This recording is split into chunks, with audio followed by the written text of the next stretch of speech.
నిధి అగర్వాల్ టాలీవుడ్లో అడుగుపెట్టినప్పటి నుంచి glamour, dance, screen ప్రెజెన్స్తో మంచి ఇంప్రెషన్ క్రియేట్ చేసింది. కానీ ఏం లాభం, ఆమె కెరీర్ మాత్రం ఊహించిన స్థాయిలో సాగలేదు.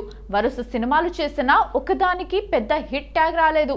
ఇప్పటి వరకు 8 వరుస ఫ్లాపులు రావడంతో ఆమె ఫ్యాన్ బేస్ మొత్తం తగ్గిపోతోంది. సవ్యసాచి, ఇస్మార్ట్ శంకర్ తప్ప ఆ తర్వాత వచ్చిన మిస్ అమ్మ, హీరో కళ్యాణ్ రామ్తో చేసిన సినిమా, అలాగే కొన్ని తమిళ ప్రాజెక్టులు కూడా బాక్సాఫీస్ వద్ద నిలబడలేకపోయాయి. ఎన్నో అంచనాలతో వచ్చిన పవన్ కళ్యాణ్ హరిహర వీరమల్లు కూడా ఫ్లాప్ అయింది. దీంతో ఆమె ఆశలన్నీ గల్లంతయ్యాయి. ఇప్పుడు ఆమెకు ఉన్న ఒకే ఒక్క దిక్కు ది రాజా సాబ్. ప్రభాస్ హీరోగా వస్తున్న ఈ సినిమాలో నిధి ఒక కీలక పాత్రలో కనిపించబోతోంది.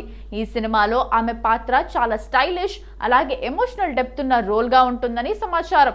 ఇది హిట్ అయితేనే ఆమెకు మంచి సినిమా ఛాన్సులు వస్తాయి, లేదంటే మాత్రం ఆమెకు సినిమా అవకాశాలు కూడా కరువే అవుతాయి.